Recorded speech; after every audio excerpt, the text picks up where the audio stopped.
Hi, this is Josh Martin, the Technology Sales Manager at Eminence Speaker. We're here today on location in Shelbyville, Kentucky at the First Baptist Church. We've been here today replacing tweeters and setting up D-Fend technology protection for their main speakers and for their subwoofer. And the last thing we have to do today is we want to set up some protection for their floor monitors. Now what they're using for their floor monitors are the PV115 TLS speaker cabinets. They have 4 of these cabinets run in parallel. So we'll have to do a little bit of different configuration with this than what we have in the other videos. Anytime that you run in parallel, you'll be cutting the impedance down quite a bit. So we'll take a look at that when we get to the programming aspect of the Defend. But we wanted to go ahead and give you a look at what we're going to be doing today and show you how to properly configure the Defend for a floor monitor system. Here we are back at the computer, and we will go ahead and get into the programming wizard so that we can properly configure the Defend for our monitor setup. We know that the monitors are a two-way enclosure, so when it says enclosure type, we will hit multi-way, then we will hit two-way. We know that the largest woofer in those enclosures are 15-inch woofers.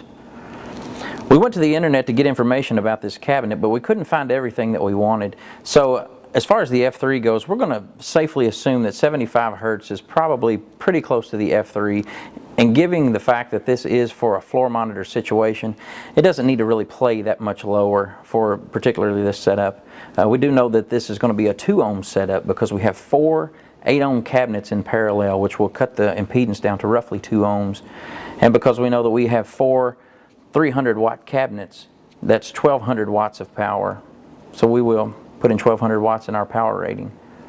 We'll simply hit the calculate button, and that will give us all of our settings for the Defend unit. We hit the continue button. We will be prompted just to let us know that all of our settings will be loaded into the main Defend form. We hit OK. Now that we are in the main Defend form, we can see all of our settings are there. The first thing we want to do is go ahead and connect the Defend unit to the software. So we'll use the USB cable that is provided. And then once it is connected, we will hit the connect button. The progress bar will go across the bottom of the screen. You will be given a prompt that will ask you, do you want to overwrite the settings? We want to hit cancel because we've used the wizard to give us our settings, so we do not want to overwrite that just yet. So now all we have to do to put the settings into the Defend unit is hit the computer to Defend icon. Prompt window will come up and ask us, do we want to overwrite the settings in the Defend unit? Yes, we do. And also a warning will come up to tell us, do not disconnect the Defend unit while the program is loading, or it may cause firmware damage.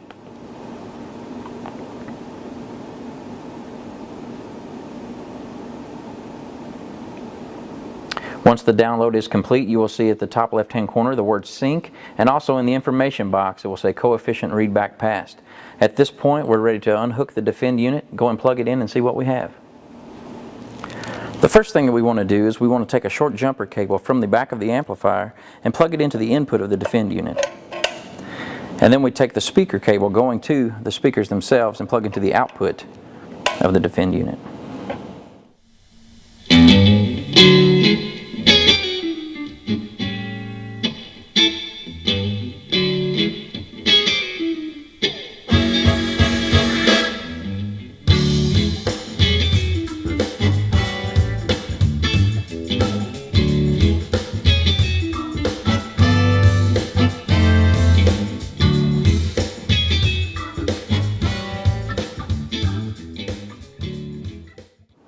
Alright, we've listened to the audio signal through the floor monitors using the settings that the Defend wizard has recommended, and we've listened to that. We think that the settings are fine. We think that there's plenty of output coming from the speakers, as well as those speakers are being protected.